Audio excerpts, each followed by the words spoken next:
Meta AI is the personal AI to help you with whatever you need. Plus, it meets you where you are. Not only is Meta AI now an app, but it's also on the apps you already know and love: Facebook, Instagram, WhatsApp, and Messenger. Plus the Ray-Ban Meta glasses. It's easy to access wherever you are. So whether you're talking or texting, Meta AI is convenient to use throughout your day. Experience our newest AI that's tailored to you by downloading the Meta AI app. Try the Meta AI app today on the Apple App Store and Google Play. Ah, smart water. Pure, crisp taste. That's really good water. It's the kind of water that says, I have my life together. I do feel more sophisticated. Smart water. For those with a taste for taste. Grab yours today. This show is part of the Head Stuff Podcast Network.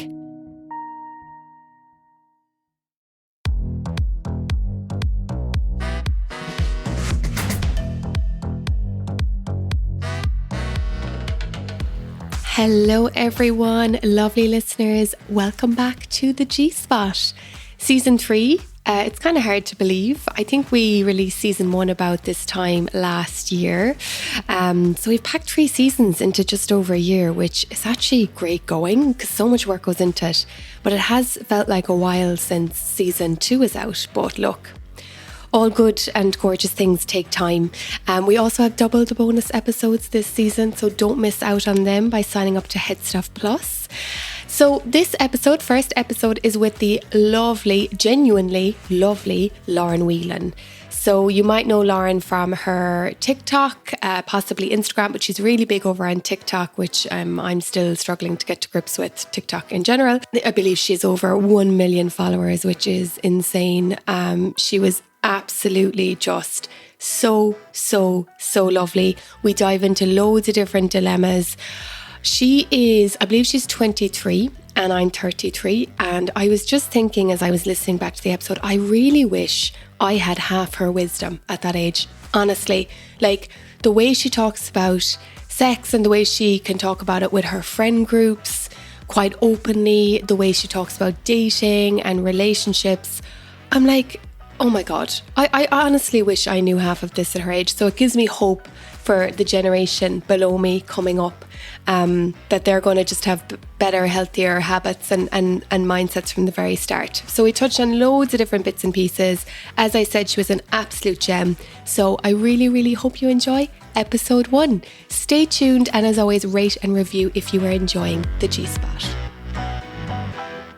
So welcome back, everyone. I'm joined today by content creator Lauren Whelan. Hey. So welcome to the G-Spot. Thank you so much. I'm so glad to be here. Did you think you'd be at the G-Spot today? No, I didn't. No, it's not really, hasn't been around for a while. We're only finding out about it now. Yeah. Only talking about it now. Yeah. So sex education in, because I was reading, before any guest comes on, I'm reading up a bit, doing a bit of research. You're from Carlow. Yes. And you're 23 as well, so Yes. you're a bit younger than myself.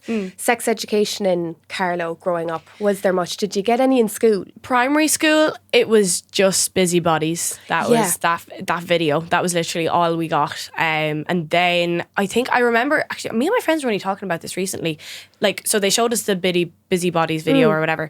And then they separated like the boys and the girls just to talk about whatever. But like, obviously we all came back and was like, what did they ask you? What did, you know what I mean? Yeah. And like literally all the boys were told about was like wet dreams. And then we were like periods and whatever after it. that. But that was literally it. And then in secondary school, I don't really remember having any. Like I studied excited biology, but other than that, like, no. And in biology, really, it's more kind of reproduction, isn't it? Oh, literally, it's just like, this is the fallopian tube, and that's Yeah. it. I don't, I don't know what happens in there. I just know it's there. It's there. So you didn't get any kind of like people coming in from outside the school doing a talk or anything like that? No, we never talked. Like, there was nothing ever about like, even like STIs and stuff, or like how to be safe. Like that was never really a conversation. Yeah. I think maybe because it was kind of like an Irish speaking school as well. I think they're just a bit more like held back, you know.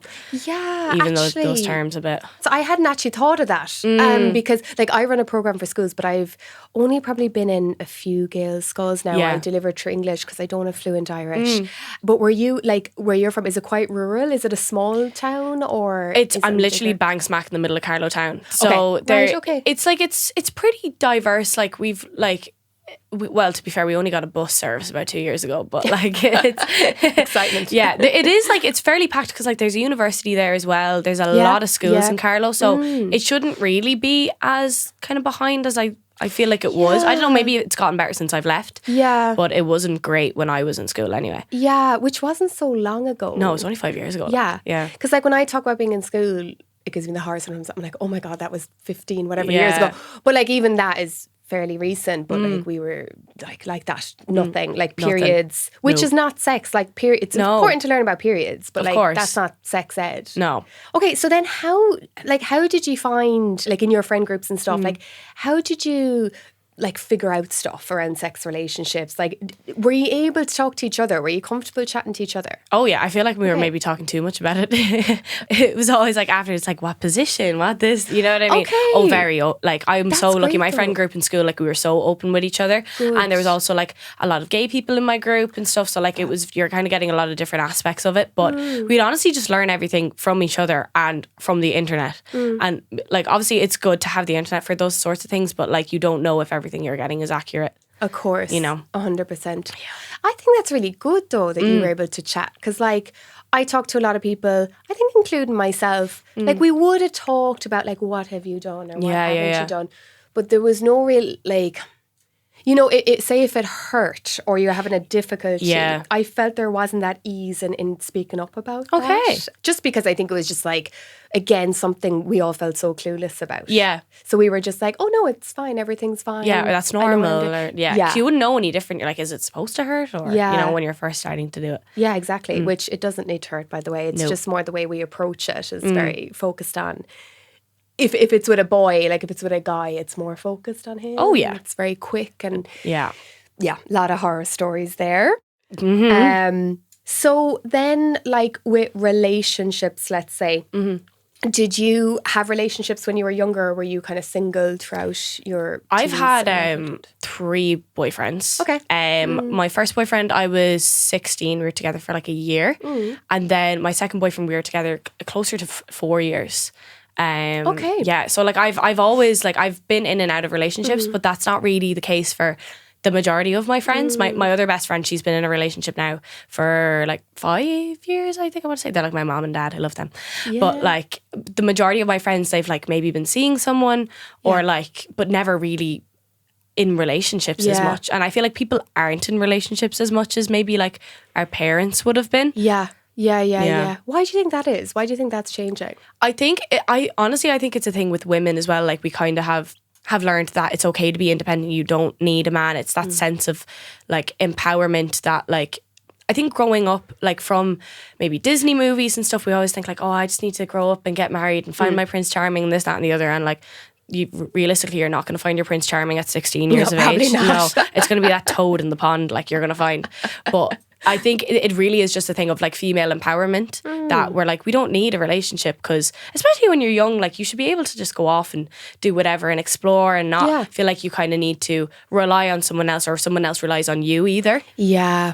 Because relationships at that age, like I think in those teenage years, because you're so young and you're, now, if you have a good example from parents, that's fantastic. A lot of people don't have that as well. Yes. And you're learning about what it means to be in a relationship. All the hormones are everywhere. I just find in those teenage years, like there's a lot of, I suppose, toxic behaviours that can go on. Definitely. Especially if there's no education around it of like red flags in relationships. Like they can be very intense. Yeah. Like I remember in school with my first boyfriend like that, it was too much, like. Yeah. And looking back, I'm like, oh, you know, 14, 15, 16, like roughly those ages. I'm like, a lot of that was spent stressing about a relationship. About a man. Yeah. Like really. Yeah, I know. But at the time it felt like it would be the end of the world if it broke up. Yeah. So very intense. Absolutely. They're far too intense. Like I was very lucky. My first, like my ex-boyfriends are like, they're lovely. Like they're like, I had good experiences, and then I've had like kind of a bad experience in relationships recently. And like, I think like I'm obviously lucky I had 2 very previously healthy relationships, and then like another one after that wasn't. So I've kind of realized like what's toxic, what's a red flag now, and like things to look out for my future relationship and stuff. So yeah, I think you just need to calm yourself down and learn a little bit before you hop into one. Yeah.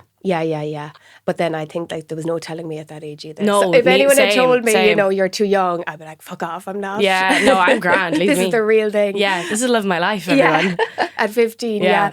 Okay, speaking of red flags, that's actually a good point. Like what are things that you specifically now are kind of like much more aware of? Like things that you would clock them quicker and be kind of, would be actually a red flag?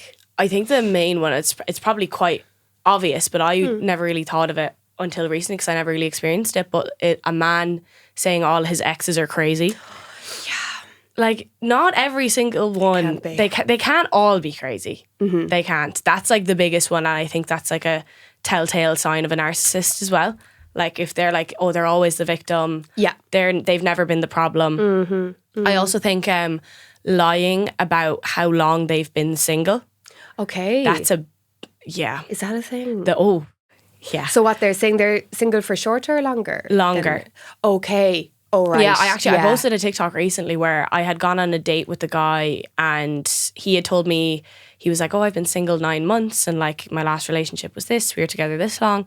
And that was great. And this was, I didn't know anything about, we didn't really have any mutual friends or anything. And then just by chance, I ended up speaking to someone that he was friends with or was like kind of in his circle a little bit. And like he wasn't single that long at all. He was single probably a month. He told me he was single 9 months. 9 months. That's a huge difference. A huge difference. And then they never, like he was still seeing her when he went on a date with me and stuff. It's just like, that is it. Like, why would you lie about that? Yeah. You're trying to paint a picture of yourself that's better than it actually is. Completely. And you'd wonder what happened in that relationship. Yeah. That, like, again, the whole, all my exes are crazy. I totally agree. And I think, like, what's the common denominator here? Like, it's, because even me, like, looking back at some of my, because I've been in some terrible relationships and I've talked about them publicly, but like, even looking back at my worst ones, there was still things I could have done differently. And it's not that, absolutely, I'm the same. Yeah. And it's not that I'd want to, like, victim blame myself or anyone else. But it's like, okay, but, to grow and have a better relationship, you do have to, like, be accountable. Yeah, absolutely. For things that maybe you could have done differently. Absolutely. On the other side of that, what are some things you think are really, like, important to you in a relationship, in a romantic relationship? I think respect of my space is probably a big thing. Yeah.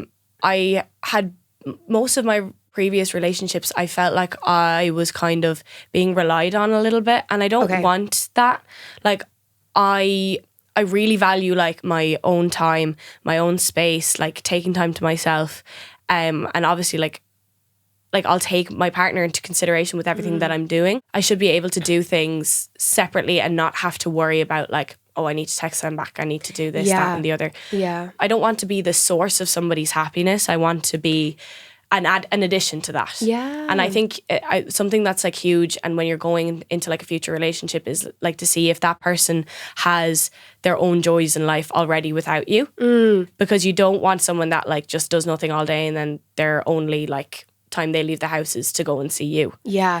So I think that's a huge thing for me. It's just respect. And I think also with the job that I'm in, it can be difficult for like people to kind of grasp. Like I'm always off, I'm out and about all the time. I could be flown here for some certain event and like I'm meeting like celebrities and stuff sometimes and going to these parties and stuff. So I think for that person to be like super secure in themselves, and like obviously I'm quite insecure, and like it's not like anybody's fault if they're insecure. However, you should be confident in your relationship. Yes. And it doesn't really matter about your own personal insecurities in that aspect. Yeah, as in have a level of trust there. Exactly. Basically. Yeah, and especially like with your career and how quickly as well everything's taken off, and it's probably only going to grow and grow and grow from here, right? Hopefully. I hope so. So you really want someone who, like, sometimes I think of it as like a Venn diagram. So like you're one circle and they're another circle, and like you don't become one circle. No, you're absolutely. Not completely enmeshed with each other. You both have your own bits going on. And then where you intersect is this lovely like relationship that you create and add to each other's life.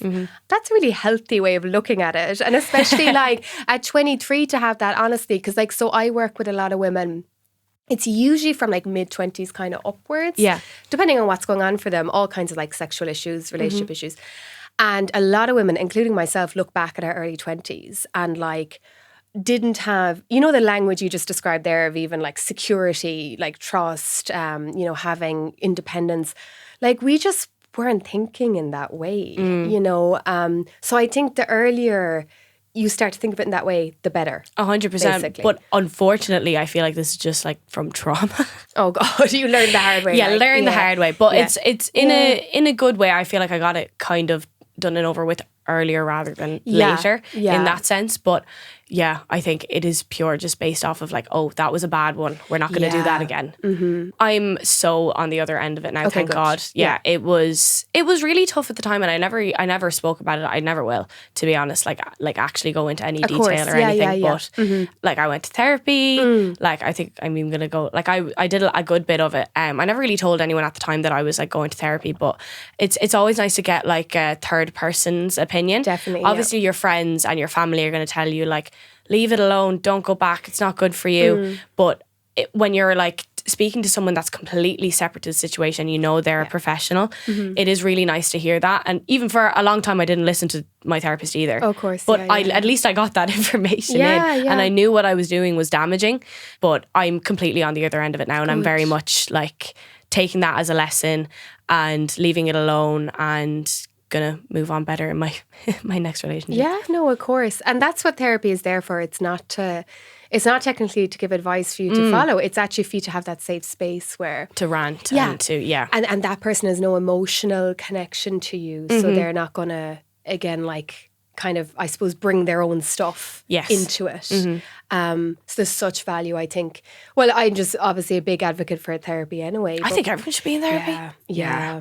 A few sessions, even for everyone, a few sessions a year, something like that, like a check-in. Exactly.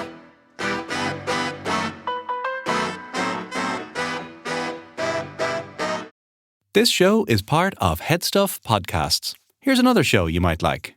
Hello, we're Shite Talk, an Irish history podcast. The #1 Irish history comedy podcast in Ireland, hosted by Kevin Larney and Jason Brennan, 2 young comedians. You might remember us from such episodes as the time an Irishman stole the British crown jewels. We've done episodes about future President Bertie Ahern, future President John Delaney, and the history of the Orange Order, why all the boys love marching on the 12th. Our new season is going to be on Head Stuff, where we're going to be talking about things like Riverdance, Van Morrison, the time Muhammad Ali fought in Croke Park, and finally getting to the bottom of what was the crack with Eamon de Valera. and Michael Collins. We've got new episodes out every Monday with bonus content every Thursday, wherever you're listening to this podcast. Amazon One Medical presents Painful Thoughts.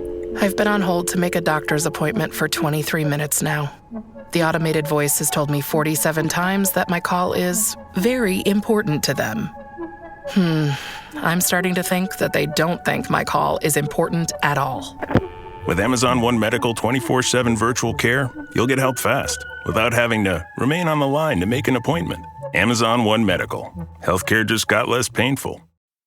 This episode is brought to you by Progressive, a leader in boat insurance. Welcome aboard to Carefree Boating. Here, we don't worry about the what-ifs, because we explore with Progressive Boat Insurance for as little as $100 per year for a basic liability policy. Progressive also offers a variety of other coverages and can help you cover repair costs when you need it. And with discounts like multi-policy, safety courses, responsible driver, and more, your mind can really float free. Cruise on over to Progressive.com to get a quote today and see if you could save. Progressive Casualty Insurance Company and Affiliates. Rate and discounts not available in all states or situations.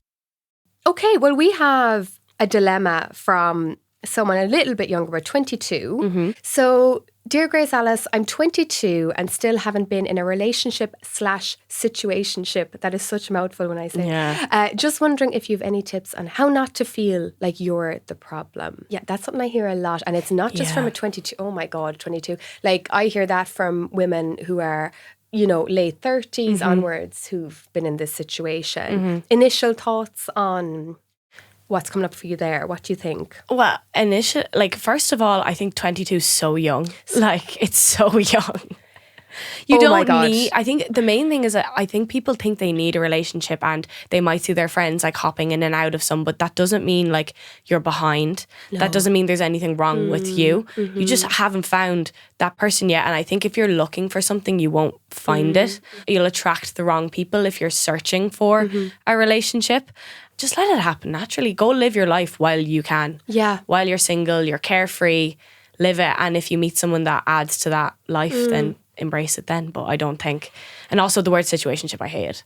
We were saying that off mic, like Yeah. situationship it's a funny one. But they don't exist. Situationships, I think, are just a miscommunication. And it's usually like one person that probably wants a relationship and the other person doesn't. And one person is like maybe leading them on to think like that'll happen, and then it doesn't. How do you even define a situationship? Because I'm like, so it's like you're not officially in a relationship, but you obviously are seeing each other in some way. Like you're maybe sleeping together, maybe you're dating. I think it's, from my experience and from my friends, it's usually like people that are doing boyfriend-girlfriend things, but they aren't boyfriend and girlfriend. Yeah. And like the other person could be seeing someone else. Yeah. And you can't really give out to them for it because they're like, we're not together. Yeah, and you know what? That's a really fine line, because that can go into territory where it's like quite manipulative or kind of deceptive or okay, that's really interesting. Like, and what really annoys me sometimes is I'm being very heteronormative, but if I think of heterosexual couples for a second, because this is where I see it, where a guy will want all of the girlfriend benefits without committing to actually saying she's his girlfriend. They want their cake and to eat it too. That's literally all it is. Yeah, which is, why would you want that? Why would you want that? For this girl, this gal. Yeah. I'd agree. I think 22. And I know when you are the age, it probably sounds condescending for me to say that. But like, but I'm 23 and I think that's and so young. you think that exactly. So that's back me up. I'm 32. So that's what, 10 years. Oh my God, that is so young. It's so young. And like, coming from a personal experience, my relationships up to the age actually of about 22 were honestly very bad. And a lot of people around me also had very bad relationships. So just because you might be maybe the only person in your friend group not having relationships, that doesn't mean they're all having a great time. Exactly. You know? And I know we were just talking about sometimes you need to go through stuff and you learn from stuff. And of course, but like, that's because we're saying that on the other end of it. Exactly. It's not that we would wish it. No. For I wouldn't ourselves. wish that on anybody. Exactly. No. So basically, how to feel like you're not the problem. I think it's like, there's no quick fix to this. No. But it's a mindset change. And when you're 32, 42, 82, you're going to be looking back at yourself and like, why was I so worried about that at 22? I think a lot of, if this is like a heterosexual thing, a lot of men kind of tend to be like intimidated by like independent women. Yeah. I even experienced it a lot, like because of like my job and like I'm moved out, like I'm young, I'm doing well in my job. Like a lot of men tend to be like, oh, like I don't want someone that's kind of like doing better than me. And I don't want someone that doesn't think they need me. I think that's what a lot of men kind of want in a relationship. They want to feel needed. And like they'll see you being independent, like you've been independent your whole life, you're having fun as a 22-year-old, and they're like, oh, she doesn't need me. Yeah. So that's like, take it as a compliment, I think. Yeah. Fully. Yeah. Like you probably have quite high standards. Literally. If you're not finding yourself, because I was with some, oh my God, like looking back, I'm like, Jesus, my standards, like the bar was on the floor. Like if a guy just smiled at me, I was like, oh, he's so nice. He's just like my Prince Charming. The expectations were so depressing. The bar was on the floor. Oh, the bar was in hell. Yeah. Yeah. So, yeah, I think just, as you said, focus on your own life as well. Like you're 22, so much ahead of you. There's so much figuring out of things to do. If you're focusing on your own life and building that and like just building connections with people in general, friendships, experiences, you're going to attract partners that are more suited to you over time. And in that same headspace as well. Yeah, exactly. So girl, you're fine. Yeah, you're good. Honestly, you Live really, your life. really, really are. You're not the problem. No, not at all. At all. And you're not alone in that. There's probably loads more people who are in, like, I have friends who, looking back when I was with these awful, awful men, these friends that were single who maybe felt like this. Yeah. But then they met someone, and I know it's not all about meeting someone and settling down. It's not. But No. they met then, they didn't have their first boyfriend till, say, their late 20s. But now they're married or now they're actually still with that person. So, you know, they haven't missed out on much. No, you really haven't. Okay, we have another one here. Dear Grace Alice, this is more of a confession, then a dilemma, but I'm secretly sleeping with my friend's brother. Both of us are single, but this friend is very close to him. And don't know how she'd react, but we don't want to stop either. Haven't told anyone. Okay. Both of us are single. That's good. Yeah, great start. That's a tick. Great start. In the right direction. But your friend is... Okay, so your friend is very close to the brother. Yeah. Right. Okay. Okay. Yeah. It's so for me, one of my ex-boyfriends was my friend's brother. We were together almost 4 years. Okay. And now, to be fair, she wasn't my best friend or anything, but like they would have been quite close as well. And I think if they're quite close and supportive of each other, and if she wants her brother to be happy, there should be no issue. Yeah. I feel like that'd be an added bonus, you know, like having a friend and like your boyfriend or your brother together. Like that'd be quite nice. It's like a whole nice little group. I feel like maybe the only issue would be now is that it's been done behind her back from the beginning. Yeah. Yeah. I feel like confess the earlier the better. I would tend to agree. I think that's what in a lot of situations struggle with the most is just if someone has been like hidden something. Yeah. Again, the earlier you kind of have a conversation, the better. I suppose it's that kind of bit of a weird situation where, like, you know, she hasn't said they're like in love or want to be together. They're just having sex. So part of me is kind of like, well, if that's all it's going to ever be, and it's going to disrupt the friendship if you... I don't know. It's a weird one. It is a weird one. I'm not fully sure. Yeah. Because you kind of would need to know the people. Yeah, and the situation more. Like, say, if you did want it to progress to something at some point, like, you need to tell her earlier. Yeah. But if it is just going to be sex and nothing else, then maybe don't. Yeah.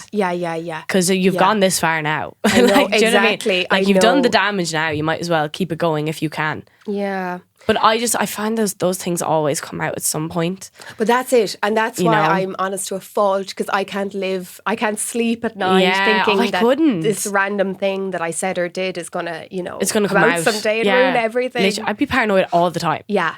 Yeah, no, I would too, actually. Like, I hope, you know, the kind of sneaking around, like, that could be part of sometimes the whole... People like, enjoy that. Attraction of that. Yeah. Which is a whole other kind of thing. But yeah, look, you're both adults. I think, I'm just thinking of my different friends, I guess. And there are probably friends who... Because I'm so close to them. Yeah. And I have a brother that I'm very close to. I'm like, yeah, you are both adults. You're not doing anything technically wrong. But like, it would feel a bit like, what if something goes wrong between ye? That's kind of the sticky part. Tricky one. Yeah. But I think you kind of need to let them both live. Exactly. Like, yeah. I feel like if like people break up, like obviously that can be a bit awkward, but like if there's no like cheating involved, it's not bad blood, like it's not really going to disrupt the friendship as much. It might be a bit awkward, like they mightn't want to come over to your house as much because brother will be there or whatever. That's fine, you can get through that. But just, you know, proceed with caution. No, I agree. Now, I have had a friend or two in the past telling me, stay away from my brother. Like, oh really? Now, I haven't gotten with them, but like, just if there was any hint of anything, they're like, no. I don't think I'd ever be like, no, my brother's a bit younger than me, so that wouldn't happen. But I feel like I wouldn't be that mad. Yeah. I don't think when it comes down to it, I think again it's the sneaky. That would be. I'd be like, why'd you lie for? Because then I'd feel a bit like I don't know. I'd feel a bit not foolish, but there'd be just that feeling of like, oh, like if you can lie to me about that, what else can you lie about? Well, that's actually it. Yeah. Yeah, and I can't imagine my brother lying to me in that way actually either. So yeah, I would say just look, what did she say? Don't want to stop. Don't stop. Keep riding. That's fine. Keep riding. If you're enjoying yourself, keep doing it. But I probably would, like, if this friend really does mean a lot to you, probably. If you think especially it's going to develop into anything else, I would definitely be chatting. There's one more. If you're okay with one more dilemma. Keep them coming. I do this all day. Yeah, I find them fascinating. Yeah, I love seeing them come in. I'm like, tell me more. Okay, dear Grace Alice, this will sound harsh, but I'm getting the ick. We have to talk about that term as well. I'm getting the ick from my own boyfriend. Ooh. He has stopped making any effort with his appearance. I mean, even the basics, hair, teeth, a nice shirt. He says he's rejecting male beauty standards. Hate to say it, but I'm struggling to see him in a sexual light. Am I being unfair? The examples you've given are very basic. Teeth? I don't know, is she saying he's like not whitening them or literally not brushing them? There's a big difference. Yeah, because like, I don't think the difference. beauty standard has anything to do with keeping your teeth clean. Yeah, so we'll just assume it's like his appearance. She has said his appearance. Okay, so. but why? But why? Why? Like why? But like, what is like male beauty standards doesn't really have anything to do with like cutting your hair. And like I would like if I was to say like, oh, male beauty standard is like tall, buff, like whatever. But like it's not really anything to do with like a specific haircut. Yeah. Or like teeth. What else was the example? Their clothes. And like putting on a nice shirt, like. But like what?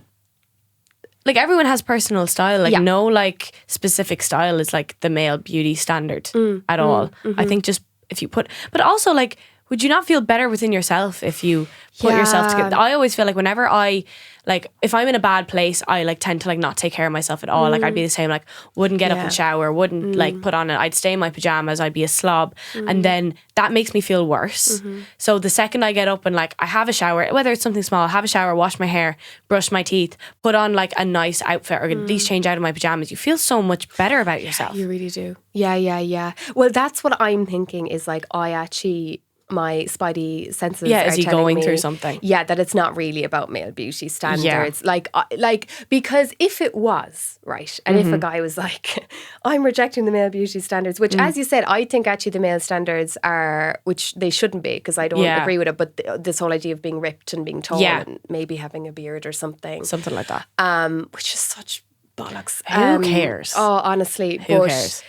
Like, it would be hard for me to garner much sympathy as a woman because I think our beauty standards are absolutely vicious. Oh, unattainable. Yeah. Like, and it changes every season. All There's the something time. different.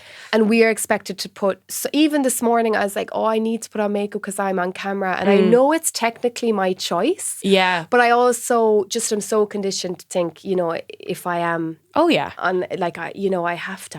Oh, 100%. And like even like a little slightly off topic, but I was on RT a few days ago. I was on Up Front, and like RT posted a clip on their like TikTok and their Instagram and stuff. And like I had like a full face of makeup on. Like when you're on like television, bright lights, like you tend to like put on something. So like I didn't. I also love wearing makeup, but I did. And then like somebody had commented on like it's like an old.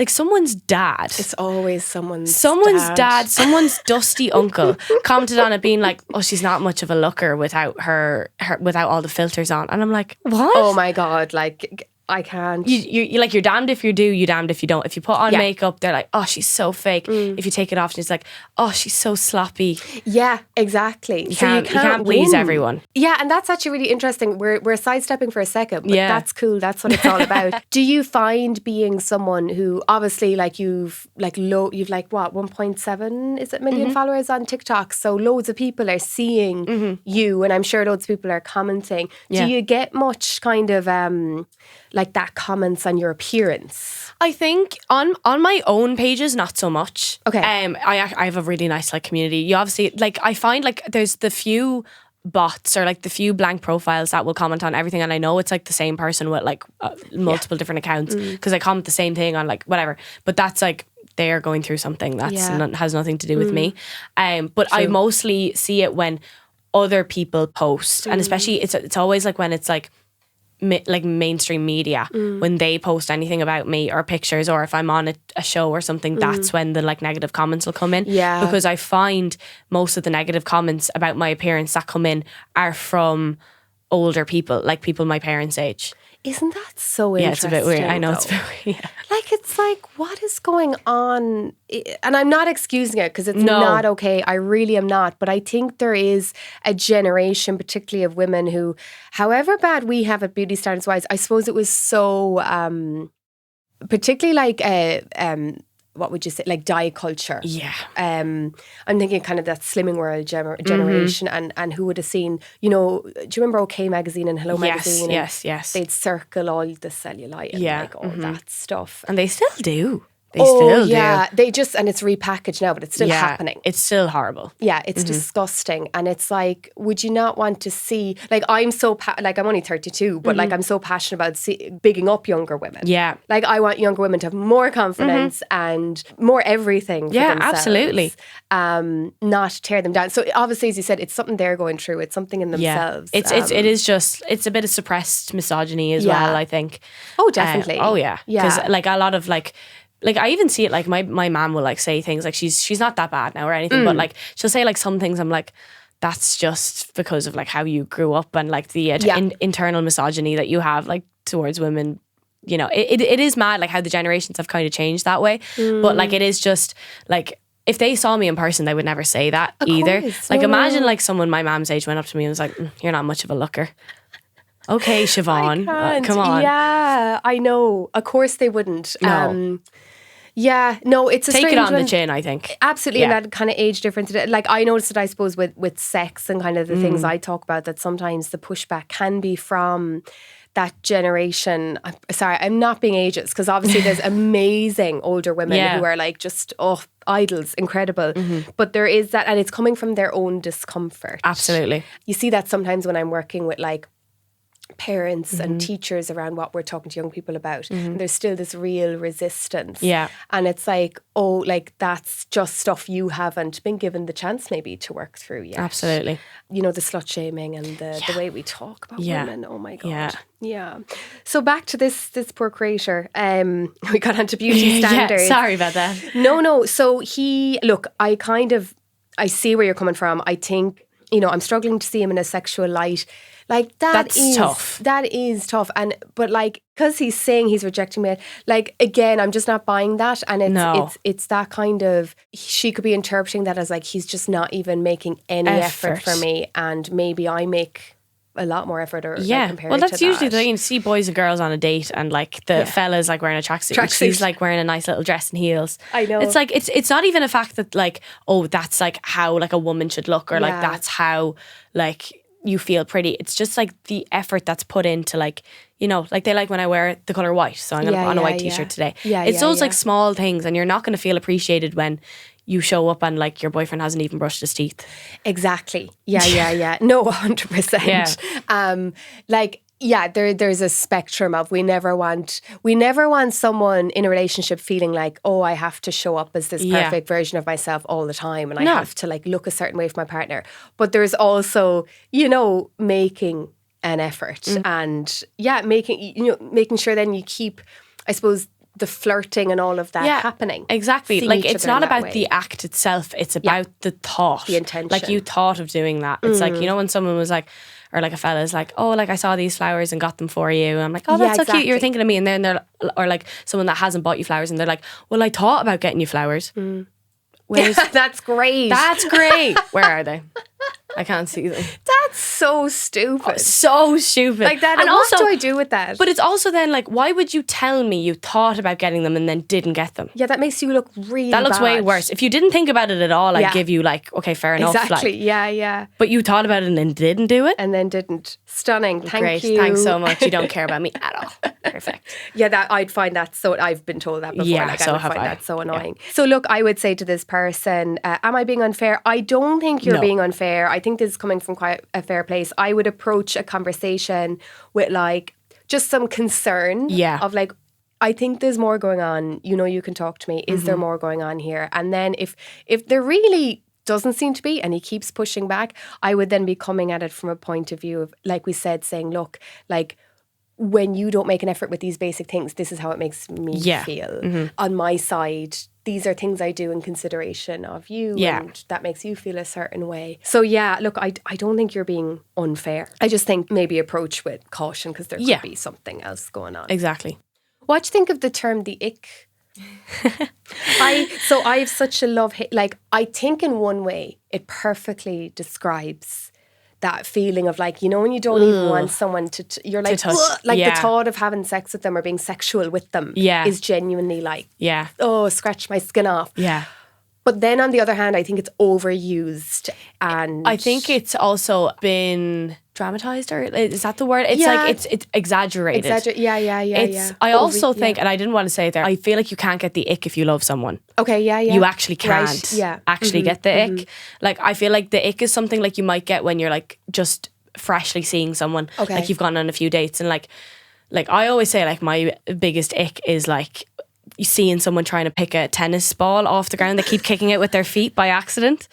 Like, it's not actually anything to do with their personality or like their attributes. It's like seeing them do that and you're like, ugh. Yeah. You know what I mean? But like that wouldn't bother me if I was in love with the person. No, of course not. So I think like if it's something that's genuinely giving you the ick, then like you probably shouldn't be with that person. If something like small, now that's like not this, I'm sure the ick is probably like a funny word just to throw in just for that example. I don't think that's But if someone was like, oh, he fell, that gave me the ick, you don't love him then. Yeah, you're not that into them. No, she's just not that into you. When I hear a guy talking and he's talking about males and females. So they use the word females. Yeah. Oh. So what you need to know about females is, and I'm like, oh my God, but also, up, you're not going to tell me about me either. Yeah, and like, we're not like monkey, like, you know, it's it's a National Geographic piece. Yeah, like it's like dehumanizing. But it is, and fully. It sets us up to be looked at as completely different, nearly.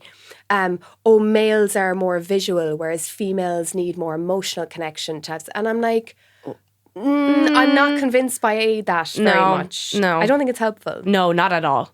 So that's one of my icks. I probably have other ones. I read before that if... I'm just so interested by people. I read a big long list of icks before, and one of them was like, oh, if a guy orders hot chocolate. What's wrong with that? I thought it was so... No. Men deserve hot chocolate too. They do, absolutely. They do. That's the name of the episode, I think. Because men deserve hot chocolate. Yeah, men deserve hot chocolate. Because like I feel like, is that like because they think it's like a girly thing? Like hot chocolate is girly. Yeah. What? I guess. Oh, but that's where it comes into all the like, again, the gendering of stuff. Males and females, and this is feminine energy, this is masculine energy. Yeah. Like some of that is fine, but like you can't just like slot drinks and everything into one category. No. Yeah, if a man wants to order a porn star martini, that is fine. Let him. And if I want to order a pint of Guinness, I can. Yeah, absolutely. I only wish my boyfriend drank more. That's like, he drinks beer and like I love wine, and I was like, would you ever just get into drinking wine so we could share a bottle? Yeah, no. Yeah. So I drink it all myself. That's not an issue either. No, I'll do my best.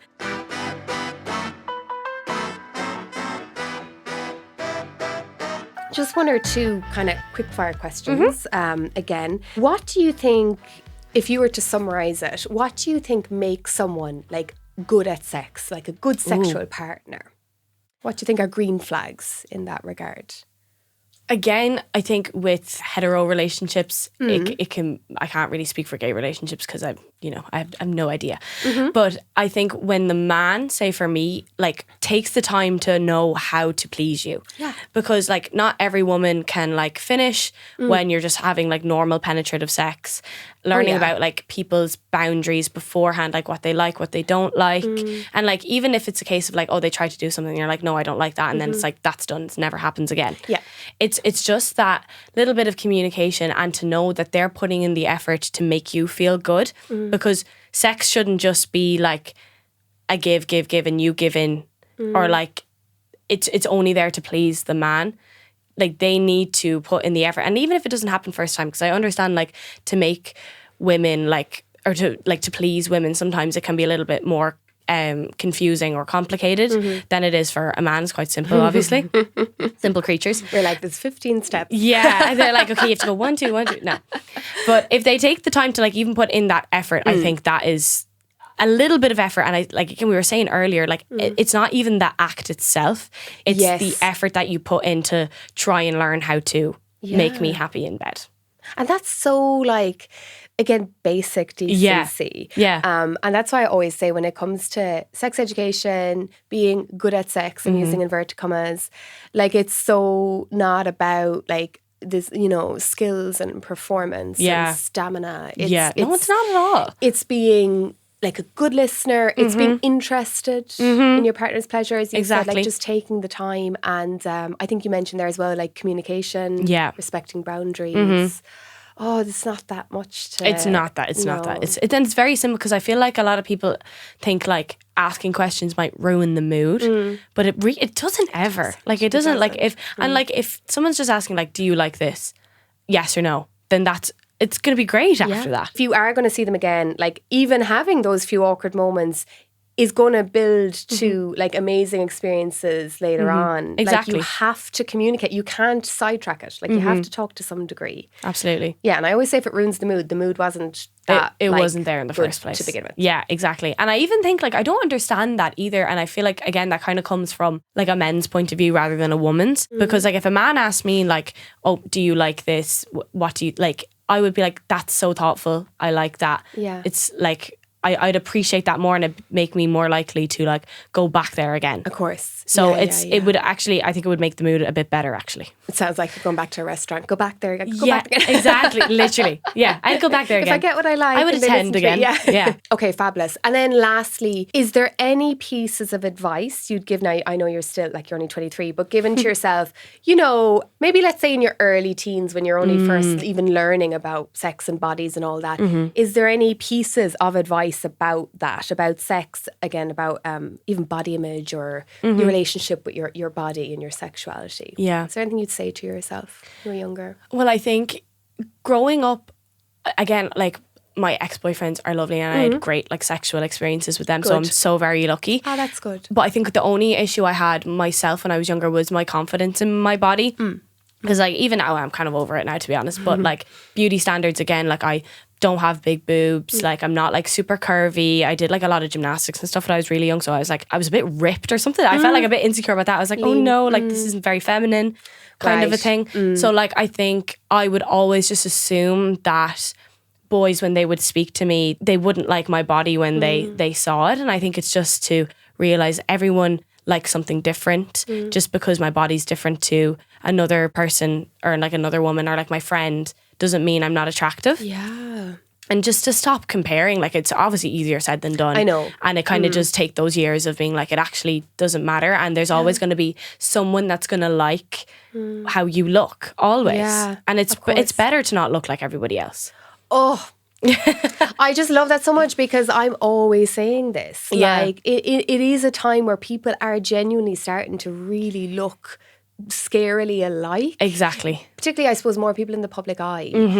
Because there's always going to be trends and you'll see, you know, that's fine. But it is actually, and with someone being sexy, I always say like sexiness is not just your body. And sexiness is confidence, I think. Exactly. Always. It's your energy. It's how you interact with people. It's so much more. And that part of that is being just you. Like, having that uniqueness.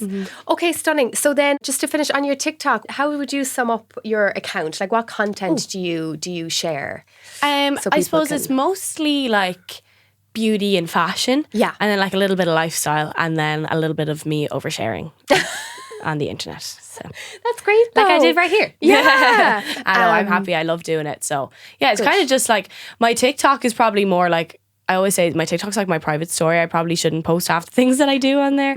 But yeah, it's just like having fun, a bit of get ready with me here and there. Yeah, and you speak Asquailga a lot. Yeah, I do. Don't you? Yeah, that's amazing. Yeah, I think it's the oversharing that I find people love it. Like we're nosy creatures. We want to know because it's gas. Like sometimes I'll be like sharing loads of educational content about sex that I've really put like, you know, there's time reading, qualifications, got into it. And then I'll share like something about my dog and that'll get like 5 times the engagement. People like to see like normal people doing normal stuff. Do you know what I mean? Absolutely. Yeah. And what's your handles on TikTok, Instagram, everything? On TikTok, it's your TikTok girlfriend. And on Instagram, I know. And on Instagram, it's just Lauren Whelan with 5 N's at the end. Okay, fab. Thanks so much, Lauren. Thank you for having me on. This is so much fun.